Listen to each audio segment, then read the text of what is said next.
Hello, everyone, and welcome to our panel discussion on transit readiness post-pandemic. While public transit provides us with an affordable, environmentally friendly, safe, and hopefully convenient transportation option, COVID-19 has introduced a significant complication to the transit equation. Packed transit platforms, poorly maintained subway cars, and standing room only buses all present potential opportunities for COVID transmission. While our communities and cities rely on effective transit to function, we look towards the ways COVID will reshape the relationship between the transit systems, our communities, and riders. I must admit, since the start of the COVID lockdown, I've used public transit maybe a handful of times, a dramatic decrease given the fact that prior to COVID, I would have ridden two different buses, two streetcars, and walked through two different transit terminals. Like many of us, I find myself hesitant to use public transit and am left wondering what it would take to get me back to the transit experience. And I'm left wondering what my future transit experience will actually look like.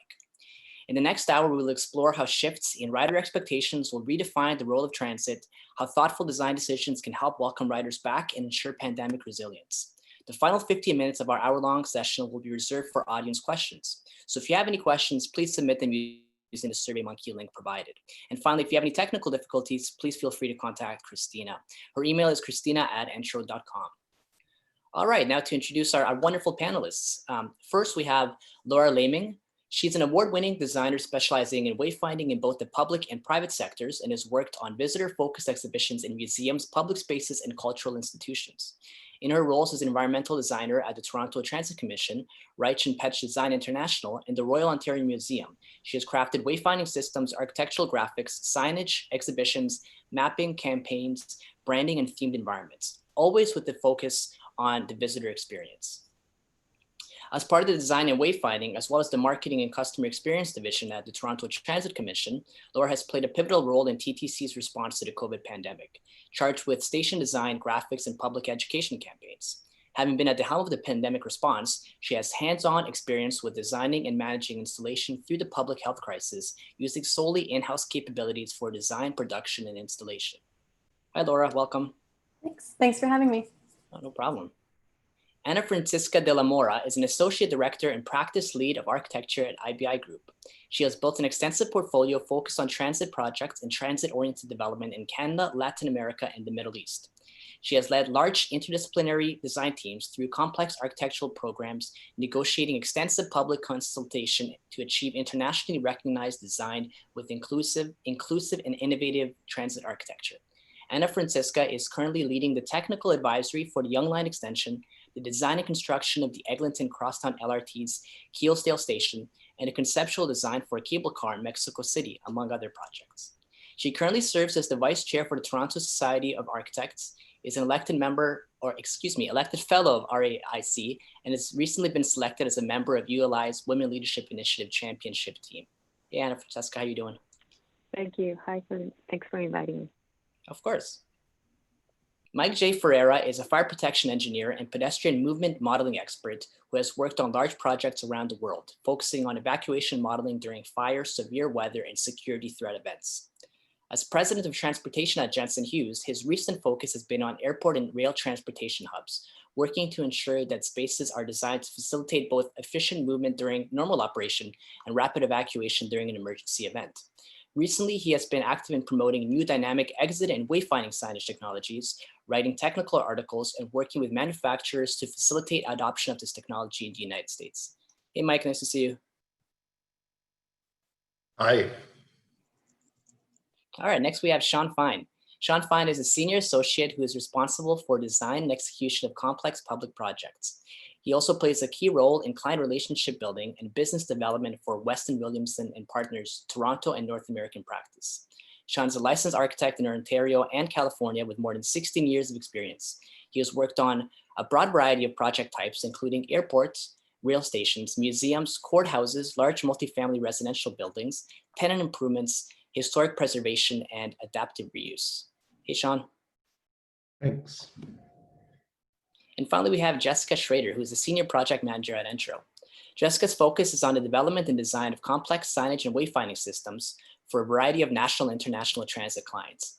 She has performed design and leadership roles for hundreds of projects and is accomplished in every aspect of environmental graphic design, from concept to closeout. Her background in user experience, marketing, and branding, along with her extensive experience in the field, affords her a unique interdisciplinary and comprehensive approach to her projects. Jessica holds a BFA in Communication Design from the Pratt Institute, where she was named a Presidential Scholar. She currently serves as co-chair of the New York chapter of SCGD and is also an active member of AIGA and SMPS New York. Hi, Jessica. There. All right. Okay. So Jessica, considering I introduced you last, maybe I'll have you lead us off today. So the first question I'd like to pose to you is, what changes are you seeing in riders' preferences and expectations as a result of COVID? Sure. I think this is an excellent question to start out with. We're now living, I think, in a culture of fear surrounding public transit and public spaces. I think that public transportation authorities will have to build back trust in the system through a clear communication strategy. They need to not only demonstrate that they are properly maintaining cleanliness and social distancing guidelines, but they also need to directly communicate to passengers that although they don't encourage ridership, it is safe still to use.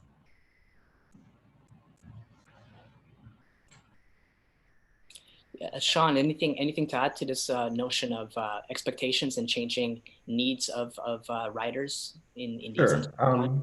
Just like Jessica said, people are right now at least terrified about being in public spaces and indoors. And our biggest role, especially with transit and infrastructure, is to get people to feel comfortable again using these facilities and using these spaces and amenities.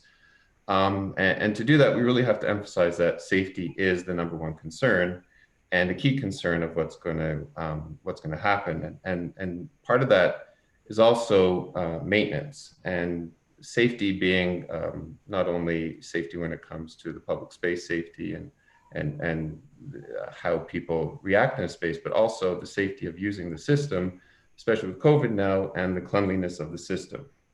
So it comes down to maintenance being done and being very obvious and making it pretty clear that our transit and our trains and our system is being cleaned and well maintained, and that they're upholding what's needed to keep people safe as they use the system. Another thing we're going to need to do as we start to, as we've all been isolated for the last 4 or 5 months, is retrain ourselves on how to use transit again and get back in the mood and retrain ourselves in how do we move through a gate, or how do we enter a transit? How do we, at least for the moment, stay separated by our 6 feet or 2 meters apart from each other, or 1 meter as it may be in some places. But we do need to bring people back in and get them back to using public transit. Yeah, you make a couple of good points there. And I was wondering, maybe Laura, you could speak a little bit to how the TTC sees these shifts in expectations in the sense of maintenance and cleanliness of TTC stations and subways and buses and so on. Sure. I think one of the biggest things that TTC has done since the beginning was also communicating to customers what we were doing on the transit system to make it a better journey for, at the time, essential workers. Because when Toronto shut down, a lot of people who were in the financial district, or even like our own head office, everyone went home to work, but you still had people who had to use the TTC for essential travel, whether that was to getting to work or whether that was to get groceries. So I think the main thing that we focused on was communicating that we were cleaning our buses, we were cleaning our vehicles in between different types of shift changes. Is when they landed at a station, then you would see people in hazmat suits who would go in and they were cleaning up all the buses and streetcars and vehicles. And then after that, the shift, like, I think a lot of this is focused on being adaptable, because as we got more information from public health, our communications changed from being, for a long time, we were encouraging distancing, which we still are, but sometimes that's not possible in a bus. So that's when we started to think of ways to encourage people to wear a face covering. And then once we started to encourage people to wear face coverings, then that became an educational campaign on a number of different places, like make sure that you sanitize when you go into a station and make sure that you're wearing a face covering when you enter a station. And I think all of those pieces work together to make it a really safe and reliable system to be on. And it definitely, from my perspective too, it made me feel a lot more comfortable knowing that somebody else was wearing a face covering, or that there was sanitizer when I got off the streetcar so I could sanitize before I headed to my next mode. So I think all of those things play a really big role. Mm-hmm. Interesting. And Francisca, is there something to be said about giving users and riders greater sense of control over their journeys and reducing some of the uncertainty that oftentimes is really prevalent within the transit experience? Yeah, exactly. Like Laura was saying, the information is well delivered to the passenger. You know that things are under control. The agencies in general are coordinated, so there's one single message. Mike was talking about it during our rehearsal, and I thought it was very important that the message is consistent across. And that will keep on building the trust that Jessica was talking about. And the design of spaces of us architects, it's just a great challenge. This new challenge for resilience. Like we saw it with the 9/11, we had to adjust, and then now the natural disasters, and then coming with this pandemic, it's challenging us to go better and better on our design strategies. And if we are able to deliver good communication on time on our devices everywhere, you know what time is going to take you, how are you going to do not only that portion of the journey, but everything. So we are empowering the passenger to take the decisions along the way. And it's not only for the passenger, if you also communicate and give that sense of safety to the staff as well, that also translates to is passed on to the passenger as well.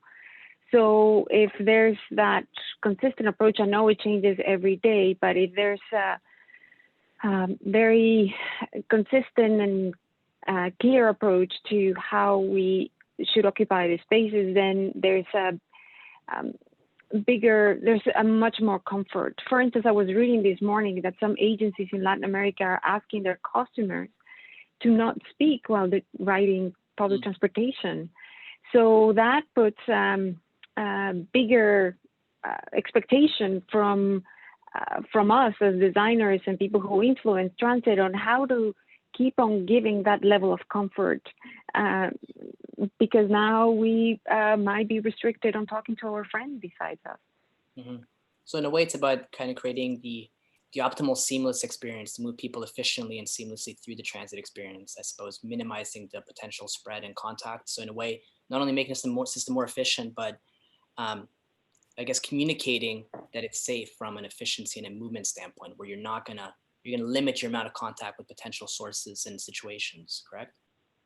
Yeah, we were doing a circulation diagram recently, and we normally try for many paths to cross and many different decision making. And now we're making them more unidirectional, very clear, making sure that people can avoid each other if they need to. So there's a shift already happening when you're doing that basic structure of functional design in transit. Fair enough. Mike, I would love to get you to talk about pedestrian flow analysis right now, but let's leave it for later because we will get to that as part of some of the strategies and approaches we're looking at. But very generally, from your perspective, from I guess a safety and evacuation standpoint, do you see any links between COVID response and COVID preparedness and some of the other situations that you more typically work with in regards to evacuation and safety? Yeah, I think it was hit on before by other speakers about consistency. Consistency is very important. I work a lot with fire events and things like that, and you kind of know what to expect when you go into a building, and you know what a fire alarm sounds like. But there's the experience of the transit passenger that rides for their daily commute, and they're going to be riding one system every day. But then there's also the experience of the business traveler that's going to be going city to city and entering different transportation systems. And if they go, into the transportation facility and the queuing lines are different and the messaging is different, it can be confusing and not knowing what to expect, and that might turn off some riders to using public transportation. So I think whenever you're talking about safety, it's consistency. And from the fire standpoint, the building codes drive that, and that's very well known and been developed over years. But here we have a new situation, and individual systems are coming up with their own standards in the absence of high-level guidance. So not having that, common look and feel and knowing what to expect, I think can be a deterrent in some cases. Yeah, it's an interesting point. We've heard similar on some of our other COVID panels in the sense that there's not a lot of consistency in the system. Everybody's communicating slightly differently. And in that sense, from a user perspective, it might be a little bit confusing or challenging to build that kind of confidence and safety within the system. Would anybody else like to add to that? Is there a need for a consistent, I suppose, maybe the regulatory framework to communicate effectively in regards to COVID?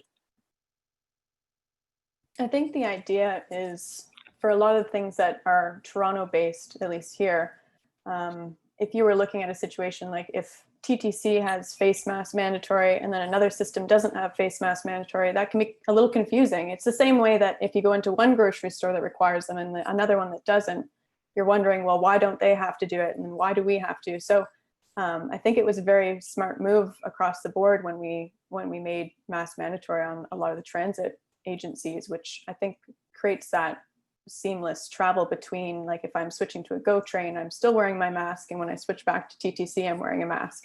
And I think that creates more, I think customers a lot safer that way. You know, we like to think of the passenger journey from where it starts to where it ends, you know, your origin point through transit, the urban realm out to your destination. And it would be, if there's a consistency along that whole pathway, I think it makes everybody just a little more comfortable with using the system. And not only that, if they actually know what the expectation is for every point along that pathway. For example, how far apart do they need to stay with everybody and whether or not they need a mask. I think that can go a long way, and the education of everybody will help create that consistency in that message. And I think it's well documented in the media, but it's a very big challenge for us here in the US, that maintaining of a common, consistent messaging, state to state, system to system, and the way it's being enforced. So that's something that can certainly be improved. Mm-hmm. So Ana Francisca, I'm wondering, we've talked a little bit about issues of cleanliness and maintenance, and perhaps the need to move users more seamlessly through the space, through the transit environment. But I'm wondering if COVID has shifted the passengers' expectations of what a transit terminal could be on a more general sense. And what I mean is that COVID has kind of put a renewed focus on the need for large open public spaces.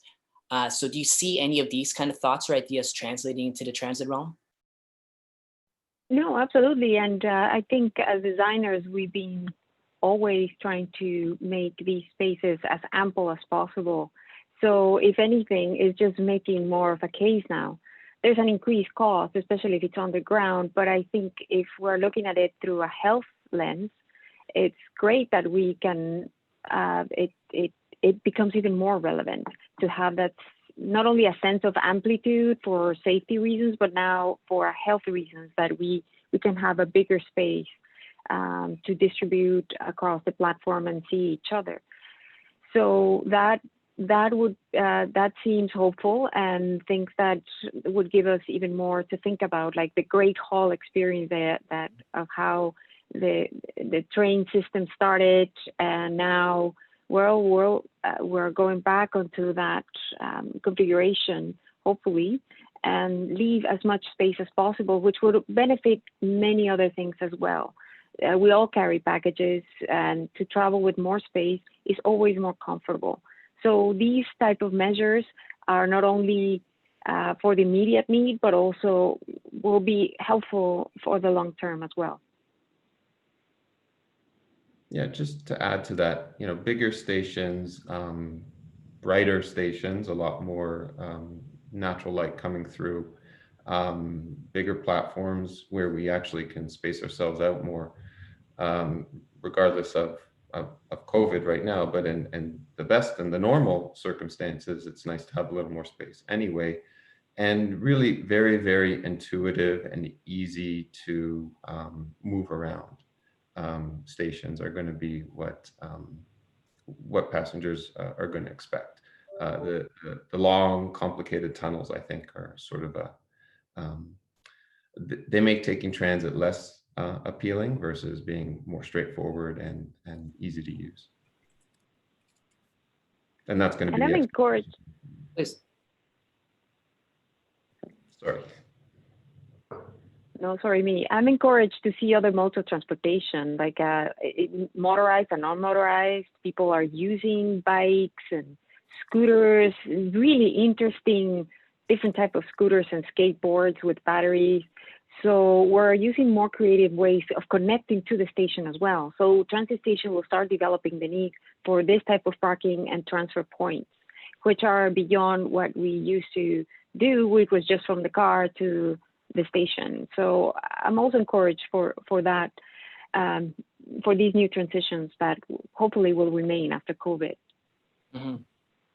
Yeah, it's an interesting point in a sense that COVID presents us with an opportunity to create something that's more than just a transit terminal. I think that's a really important point to stress. And Laura, I'm wondering from your perspective, do you have a sense of the direction TTC will be going in regards to larger, more public or open types of spaces for transit terminals? Yeah, so if you look at even stations that have been built in the past 10 years, Vaughan Metropolitan Center, Highway 407, both of those stations are absolutely massive, and it looks like you're walking through an airport terminal.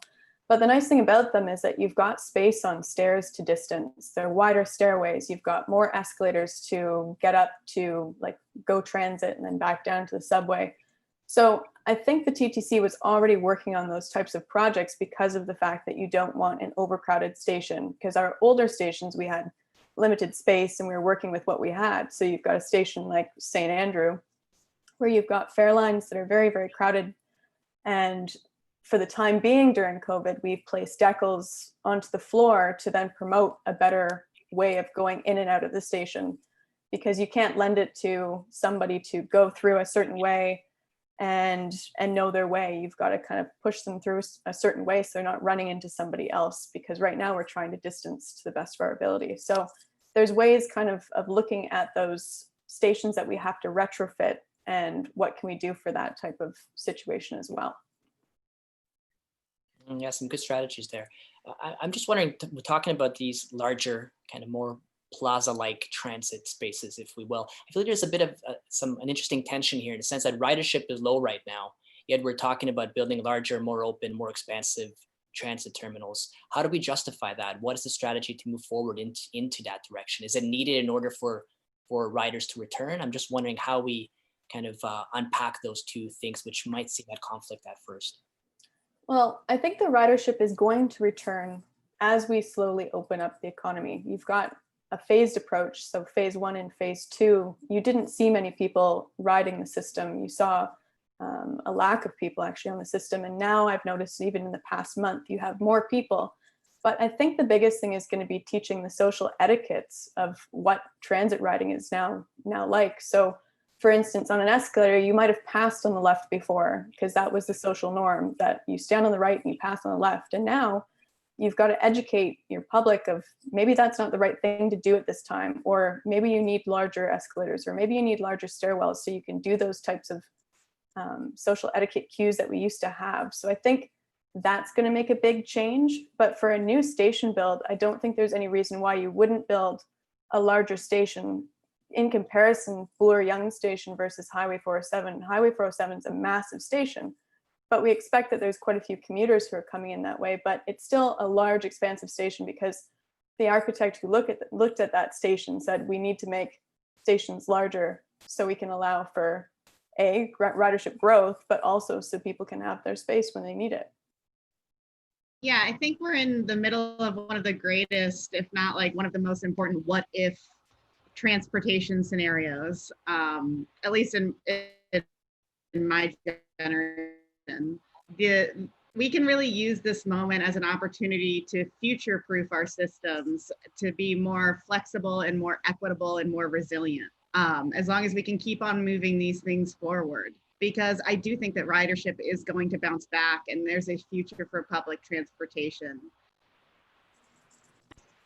The challenge is going to be in the older stations where you don't have the ability to expand them anymore beyond what they are. The platforms are where they are, and the cost to expand them becomes kind of out of this world.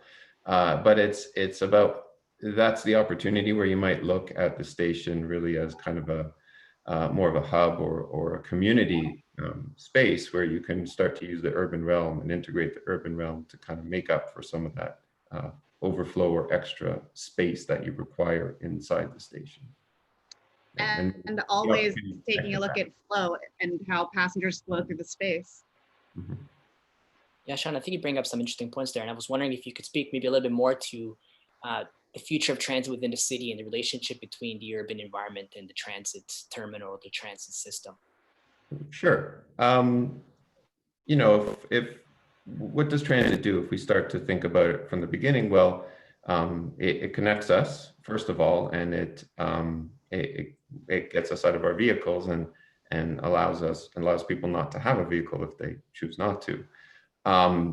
It's also in some ways the vector by which we engage with one another. It's how we not only get to work where we are working together, or during our passage to work, we might have the chance to meet other people along the way. For example, passing on the escalator, like we just talked about. And it's going to be for a lot of us the first sort of point, the first time that we kind of venture out of our social bubbles, our COVID bubbles, and it will be really, transit will be what kind of connects us and extends our world into other worlds, and really brings people together. And so it becomes a connection, not only a physical connection, but also it'll probably start to be the first kind of emotional or social connection you begin to have as your world gets bigger and bigger. I like that point. It's a really important concept, this idea that, I mean, you're right. Since all this started, I've been very local, hyper local, haven't really ventured out beyond, things that are walking distance. So transit ends up being almost a gateway to, I guess, whatever our future normal will look like, I suppose. Mm-hmm. And I think it's that first important key touch point that we need to really be careful and thoughtful about, for sure. I mean, especially in a city like Toronto or New York, or even a really dense city elsewhere, most people do use transit to get to work. Even if you do have a car, you still will rely on transit in a lot of cases. And that's going to return, because that's going to be the way you get back to work, because eventually we won't fit all of our parking downtown again, just like we didn't before. I also don't own a car. I don't have much of a choice. Same here. Don't own a car. It's just, you've got the system that's so integrated and you can get anywhere. And I think that's the biggest thing for me right now is I'm so used to being able to take a streetcar or a subway wherever I need to go, but I'm finding it difficult with regional transit. A lot of bus services have been cut for Ontario. So if I try to go up to somewhere like Stauble Beach for a weekend, they've cut the Greyhound bus and now I have to go and rent a car, which isn't the ideal in my situation. I would rather be able to hop on a bus and share transit with other people, as long as everyone is maintaining distance where possible and wearing a mask. I feel quite comfortable on a bus, but it's difficult when your norm of traveling by transit is cut due to a pandemic. So I really hope we avoid people buying that first car, because we've been doing it for so long. And then if people start to buy the car, then their travel habits will change and will use the car because they have it. So I hope it's not difficult enough for people, so then they find maybe their only solution will be to buy a car. So hopefully we can make transit attractive again and safe quickly enough.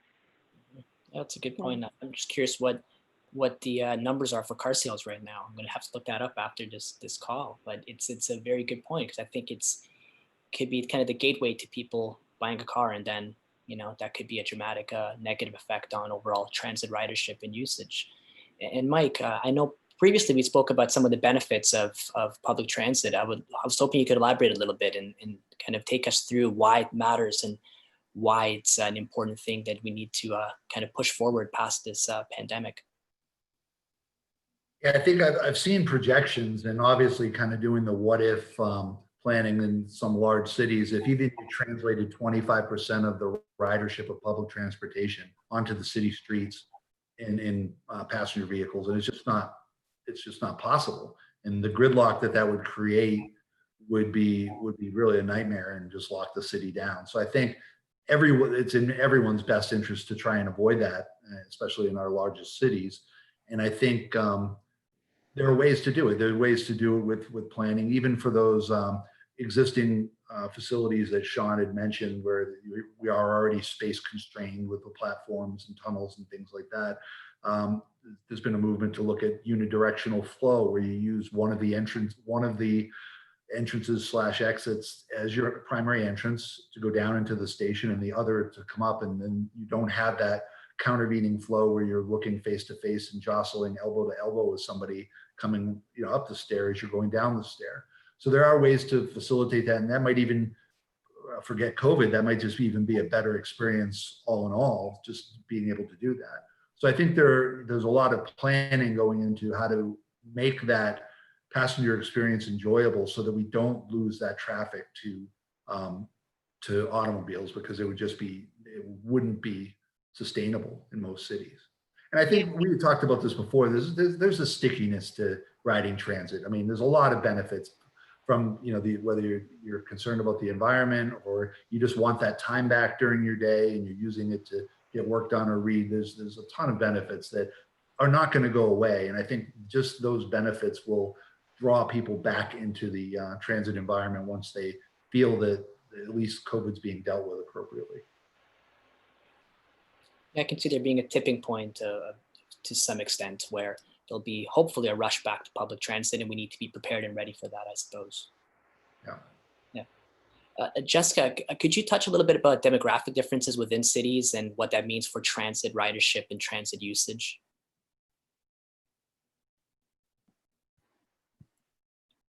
Sure. Really what that means to me is that we're seeing this huge shift of young people starting to congregate in cities and wanting to use public transportation.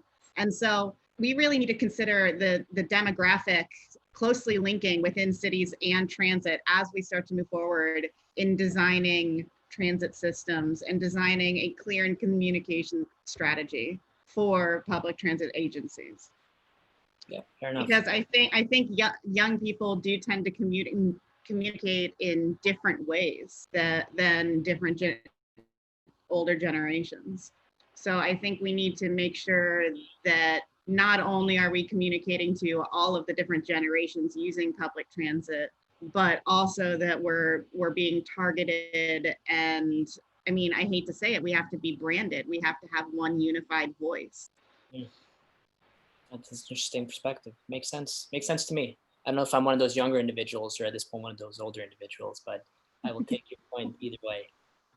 Anna Francesca, could we touch a little bit on transit-oriented developments and what the future of TODs is post-COVID?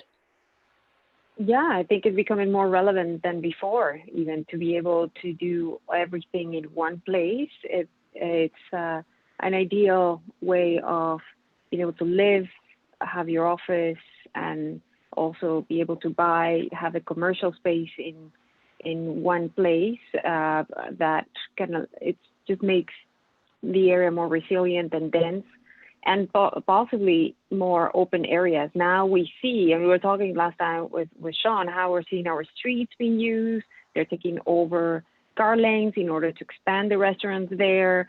Like right now, public spaces are so prime to be able to walk to the groceries instead of having to take a car or to drive somewhere and do different things. The fact that you are able to access all the services close to your place is so important right now. And also, if you are able to go to the park and be able to meet a friend because you can't have them at home, it makes these communities resilient. So the planning of transit-oriented development is more relevant than before even.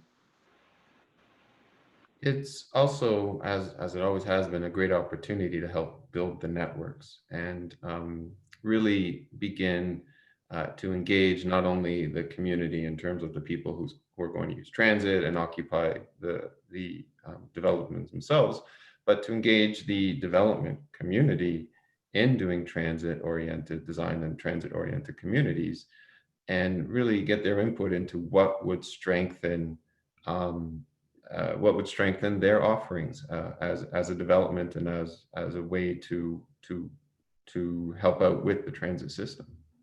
And it works in a lot of ways, in a lot of levels. Yeah, I still see the greater future movement as people moving more towards convenience.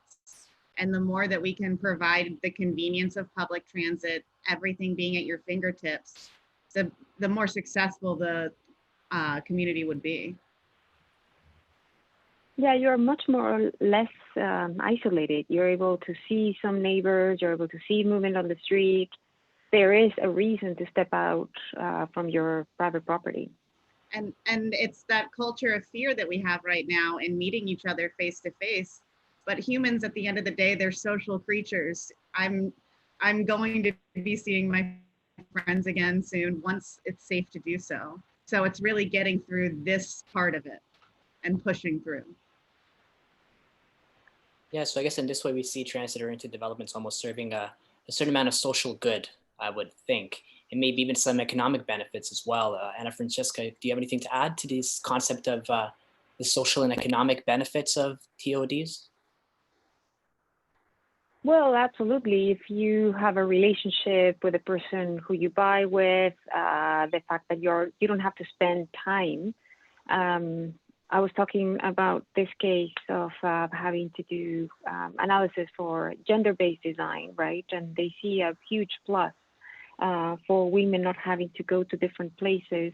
And we don't spend time, which means more money. And then it just creates a cycle of not being able to progress on your career, or else if there's so many, there's just so much distance in between all the services. So it is important that if we build resilient spaces, is just for the next generation, it becomes easier to continue to contribute on a more effective way for this economic development. And I think, I mean, that's exactly it. It's about making it convenient. And when we think of transit-oriented development and transit-oriented communities, they're not just a single user type within them. They're multi, the expectation or the understanding is that they sort of have a lot of things going on, and they're a full community in and of themselves, able to, in some ways, provide all the amenities and services like libraries and even movie theaters if those return. Shopping, grocery shopping, and community facilities, and even galleries within an area, so that you have that convenience, and then the connection to transit being the primary catalyst for building the community around it. You broke my heart a little bit, Sean, when you mentioned movie theaters. Sad thing to think about, but yes, hopefully we'll be out there seeing a movie. Well, totally not part of this, but my very first project was a movie theater. Oh, there you go. So close to your heart, I'm sure, right? Good. So we've talked a lot about the big picture considerations post-COVID, but I would like to maybe talk a little bit more about, from a practical perspective, how you're designing differently for future transit environments. And Mike, I would love to hear a little bit more about pedestrian flow simulation modeling and how this provides us an interesting tool for COVID, or I guess design post-COVID. Yeah, so I think we're all familiar. Social distancing, you know, in a lot of places started to be used very quickly, but in more of a reactive way. So there wasn't a lot of planning that went into it. I mean, in the worst cases, tape lines went on the floor, the stand here, and then that migrated into the more of the, you know, designed decals and things like that. But if you look at at space planning, there are a lot of cases where you may have done a really good job managing a queue in a particular area of your facility, but that can create upstream and downstream effects that if you look at it in total, your total time in transit and how many people you're exposed to and the time of exposure, you may not have improved things and you may have made things worse. So I think it's important to you to kind of look at a design holistically from end to end along the path of travel. And we found that predictive modeling can do a really good job of taking a look at that, because a lot of times the predictive modeling reinforces what you already think you know in the area that you're looking at, but it does a good job of informing you in areas that you weren't looking at, that you find the unintended consequences. People that get, stuck in queues. You may widen a queue area, but that infringes upon the travel lane, so that when people are using the travel lane adjacent to that queue area, they're bunched together. So then it really kind of defeats the purpose, because you're really in this over the total time exposed to the same number of people. So I think it's really that holistic design and understanding that it isn't a temporary measure anymore. Social distancing is likely to be with us for a while, and just really taking a top to bottom look at how you're going to achieve that. And it might be very achievable now when ridership's low, but another good thing about that predictive modeling is as the ridership starts to increase, you can very quickly take a look at how does that impact what I thought yesterday, and you can pivot and react and change your strategy. So I think it's really that holistic view of the process versus being reactive and throwing signage up, because that may not do the trick. So in that way, that kind of modeling provides you with, I guess, identifies problem areas and where solutions might be necessary to ensure social distancing. And I would imagine probably allows you to potentially quantify the effect that design interventions might have on ability to socially distance. Exactly. And you may even, rather than kind of allowing the free flow condition that's there now, you may create improvements in the rider experience just by designing the spaces more carefully and with the space planning, allowing there to be standing room spaces versus gathering spaces. We're all familiar with that. The train arrives, everybody huddles around the door, and it's a fist fight to get onto the train because you think you have 30 seconds at most for people to get off the train and on the train. And just designing that process more efficiently is, increase the ridership experience, because you don't sit down on the train already stressed from having to fought through the crowd. So I think that type of planning reinforced by quantification and modeling, I think, is really beneficial. Yeah. Now, Laura, could you share a little bit about how the TTC has gone, or what measures, communication strategies you've taken to help communicate these new patterns of behavior and, I guess, forms of etiquette? What have you done from a practical standpoint within TTC systems? Sure. So for a lot of our stuff, we had to react very quickly. So when March and April came around, we started talking about face coverings within the TTC, and we placed posters about making your own face coverings, because at that time, face coverings weren't mandatory, but we were encouraging our users to start using them. So preemptively, we placed down floor vinyls over at platforms, station entrances, and that then was used from our educational campaign, where we have all these different illustrations of people wearing bandanas, people wearing masks, because the other big question that we had at the time was we had mask shortages in Toronto and worldwide. So we wanted to encourage people to make their own, because that was the option that we had at hand. It was that we didn't want people rushing out to go buy medical masks when there was a shortage, and we wanted those dedicated to our nurses and our doctors. So that was the first step of that. And then as we kind of went through each station, we have 75 stations, we looked at all these different customer touch points that we needed to really focus on. So for instance, a fare vending machine, you're used to putting two fare vending machines right next to each other, because typically you could stand right next to someone and load up your Presto card and you wouldn't care. So a lot of that changed. How do we queue people up for that? And how do people buy their tokens? And so that has changed, as well as that we don't have collectors in the booth. So we no longer have that fare payment issue of somebody passing cash to somebody else. And the other main focus that we had was on our fare lines and how people are going to move through those. And then how are people going to go on the escalators and stairs? So now we also have, they're not they're regulatory signage that's placed, but it's very temporary. At the top of it, it says COVID-19 precautions. So once we kind of see how long we're dealing with this, we can adjust. But for the time being, we wanted to really focus in on, this is a temporary condition of the time that we're living in right now. So for now, your staircase etiquette is that you should leave 6 stairs in between you and the person in front of you, or you need to leave 6 escalator lifts in front of you, or you can only have 3 people in an elevator at a time. So there's a lot of different changes for those types of things. So we wanted to make it very educational for the customer, which I think is really, really important, instead of just being like, this is the rule and you need to follow the rule. It's like, we're all in this together by by you guys doing your part and us doing our part, we're able to then create this system where everybody can work together, because all of this is new to everybody. So it's a learning curve. Definitely. Or have you looked at have you explored single direction flow in any of your station, or is that not something you've looked at so far?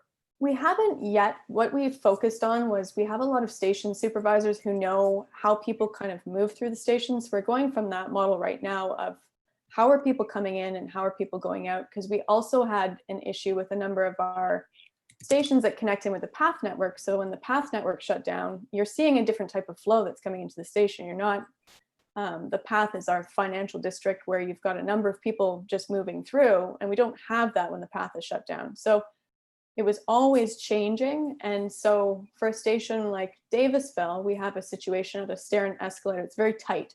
So a lot of times you're on the stairway and you always run into somebody. So for there, we actually placed footprints down on the ground to promote people to walk down those set of stairs, and downstairs we promoted people to then come up the escalator. So there are situations where we can do that. It's just a matter of looking and seeing kind of where are we right now, because that will be completely different once we get to a different phased approach of having more people, and how are people coming in and things like that. Right. Now, before we move on to the audience questions, I see, Jess, that your cat was on your lap a second ago, so I think that deserves giving you an opportunity to just answer this last question very briefly. So what changes are you seeing from a practical standpoint, looking forward towards your work in wayfinding and signage design? I mean, we've touched on a lot of the same things that we're thinking of: clear and concise communication strategies, passenger flow modeling. I think a lot of our early responses were very reactive or cookie cutter, not very inspired. So we're really taking a look at creating an entire experience on our projects. And that goes down to a lot of different details.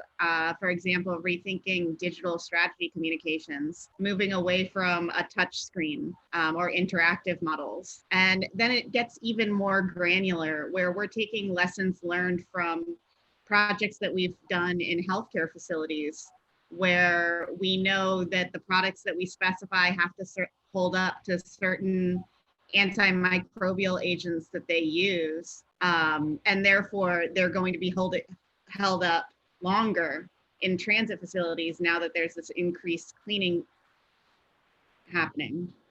So I would say that our entire design process and design thinking has been revolutionized through COVID. But the wonderful thing about experience design is that you do never stop learning. So I'm also pretty used to thinking on our feet. Good to hear. All right, so I think on that note, we're going to move on to our audience questions. The first question I think relates to what I mentioned earlier, in the sense that I haven't used transit much, simply because I've been given the opportunity to work from home if I wanted to, and that's an option for me. So the first question is, if telecommuting and flexible work arrangement increases, how does this affect the transit system design in regards to peak hours, non-commuter transit, etc.? Well, if anything, it's going to make it much more flexible. So you now can choose and go back and work in a cafe like we used to, or other places. So it would allow you to occupy other areas of the city. So it gives you that added freedom. I think it's won't need office space in the same way, which is another very interesting topic on how offices will transition.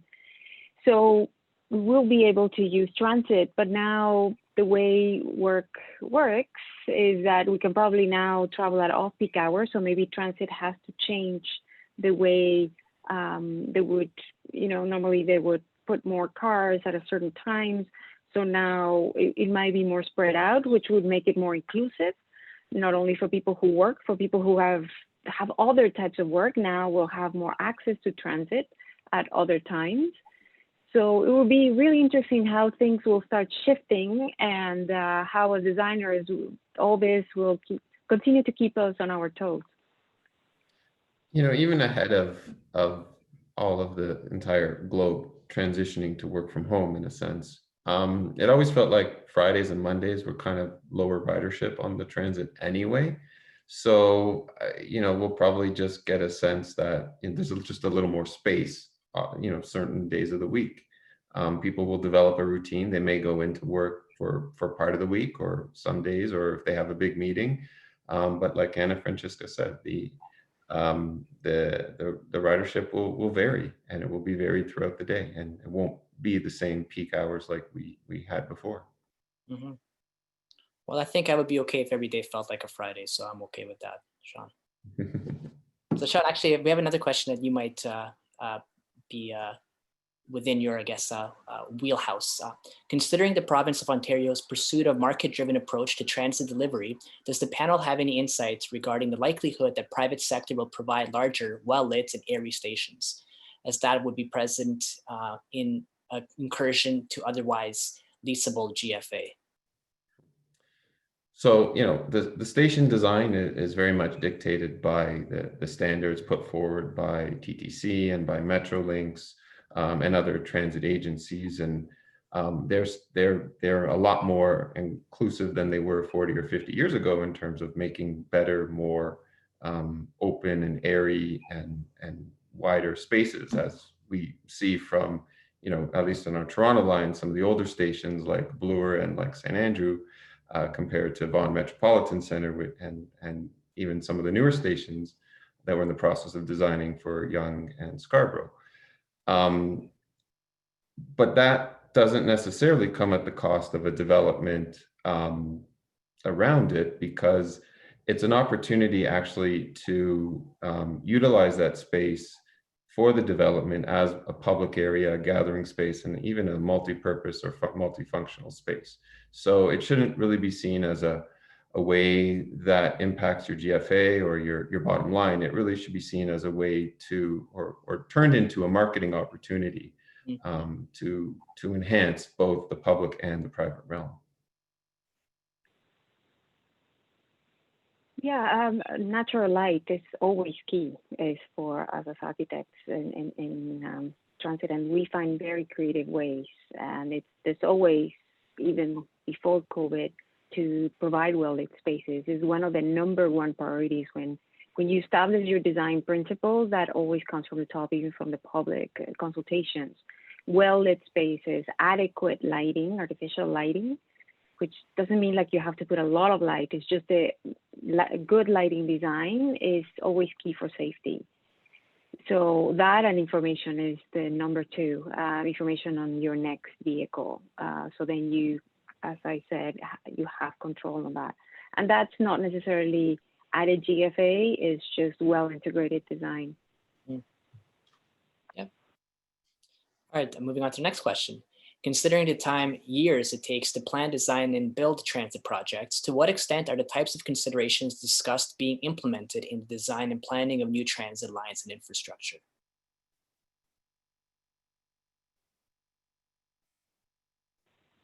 Can you repeat it? Of course, yeah. Considering the time, years it takes to plan, design, and build transit projects, to what extent are the types of considerations being considerations discussed being implemented in the design planning of new transit lines and infrastructure? So we're talking a lot about these ideas. How are they actually being, referenced in the design of future transit? I mean, any practical things we can speak to and how it's actually being done rather than just how it might be done.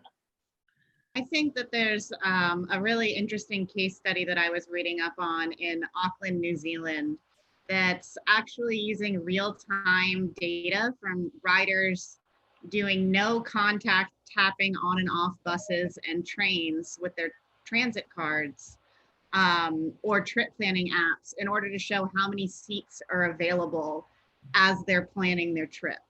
So I think that that's a really excellent use of real-time data if the public transit agency has that technology available to them. But I think that those are decisions and things that are being done and looking to be done in the future. So there's a lot of lessons learned and things that are starting to go into these projects that are 5, 10, 20 years down the line. Yeah, so I guess another way to frame that question is are you designing differently now for ongoing projects? Has there been any shift in how you're designing? We're very fortunate now in Toronto and in Ontario to have so many subway and transit projects in the works and coming up, that we're actually really able to take everything we're talking about here and integrate it and talk with the agencies about how do we implement a lot of our lessons learned from the last 4 months. Not that we're going to be 6 meters apart and wearing masks forever, but these things may happen again, and how do we better prepare ourselves? And I think the next step is actually going to be for the agencies to kind of think about how do they apply what they're doing to the new stations to the existing stations for a more long-term solution. So that may be a whole set of projects globally that might come out of this. So globally, are you seeing any differences in response or how you're designing in North America in relation to projects around the globe?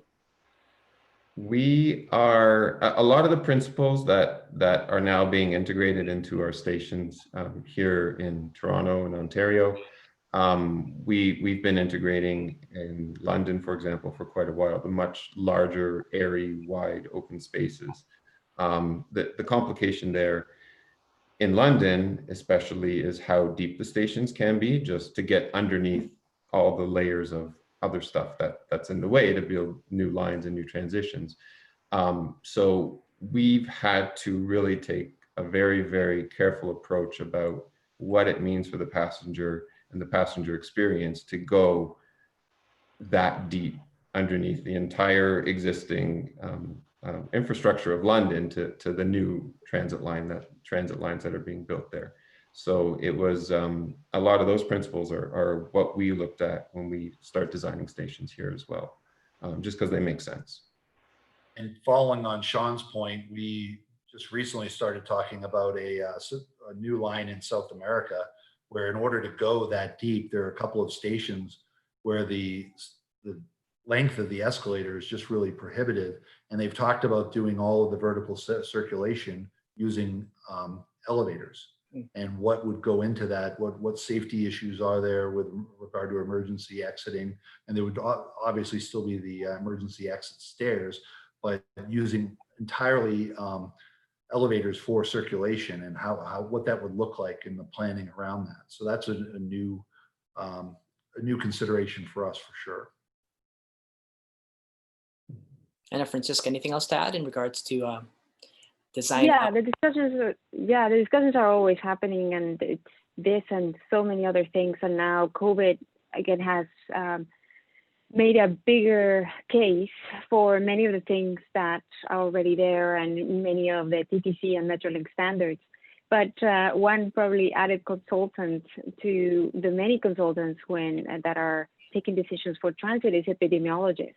Now I'm seeing that more and more. They're also brought forward. So it is an interesting addition. And I look forward to continue to have that health lens and that is not a good to have, but it's the well-being of the passenger to continue to be on the forefront.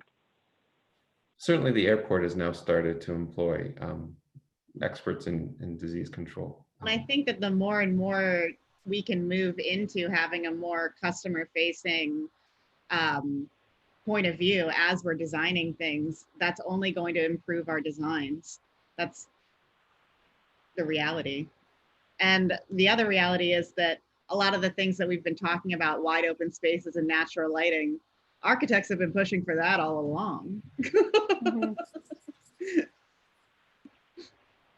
All we needed was a global pandemic, huh?